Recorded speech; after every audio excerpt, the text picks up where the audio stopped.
बॉलीवुड में कई अभिनेत्रियां आई और गई, लेकिन कुछ ऐसी भी है जिन्होंने अपने योगदान से सिनेमा को हमेशा के लिए बदल दिया।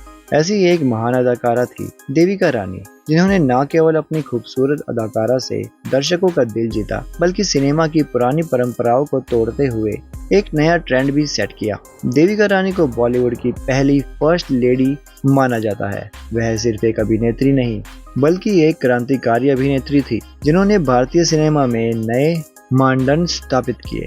देविका रानी ने उस दौर में पर्दों पर पहला लिप लॉक सीन देकर दर्शकों को चौंका दिया, जब किसिंग सीन की जगह फिल्मों में फूलों को मिलते हुए सीन दिखाए जाते थे। देविका रानी का जन्म 30 मार्च 1908 को आंध्र प्रदेश में ग्वालियर में हुआ था। उनके पिता एम.एन. चौधरी भारत के पहले सर्जन जनरल थे और परिवार बंगाली मूल का था। देविका की पढ़ाई इंग्लैंड में हुई और वहीं से उनका झुकाव कला और अभिनय की ओर बढ़ा। अपने परिवार की मर्जी के खिलाफ उन्होंने इंग्लैंड की प्रतिष्ठित रॉयल अकेडमी और ड्रामेटिक आर्ट से अभिनय की शिक्षा प्राप्त की और वास्तुकला में भी डिप्लोमा हासिल किया।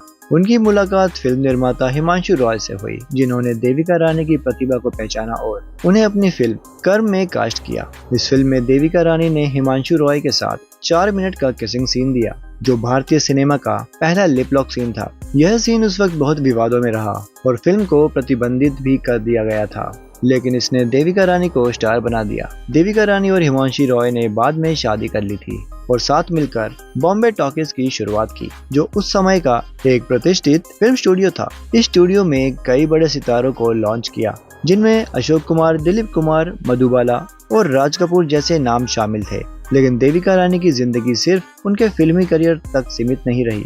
1936 में आई फिल्म जीवन नैया के दौरान उनका अफेयर फिल्म के हीरो नजमुल हुसैन से हो गया और वे शूटिंग के बीच ही उनके साथ भाग गई। बाद में उन्हें कोलकाता से वापस लाया गया और नजमुल को फिल्म से हटा दिया गया। उनकी जगह अशोक कुमार को लिया गया, जिनका करियर इसी फिल्म से शुरू हुआ और बाद में बॉलीवुड के महान अभिनेताओं में से गिने जाने लगे। देविका रानी की सबसे यादगार फिल्म रही अछूत कन्या, जिसमें उन्होंने एक दलित लड़की का दर्द पर्दे पर जीवित किया। यह फिल्म अपने समय से बहुत आगे थी और देविका रानी को भारतीय सिनेमा की पहली फर्स्ट लेडी का खिताब दिलाया। और यही नहीं, उन्होंने फिल्म के गानों में भी अपनी गायिका से जान डाली। हालांकि उनके जीवन में एक बड़ा दुख भी आया जब 1940 में उनके पति हिमांशु रॉय का निधन हो गया।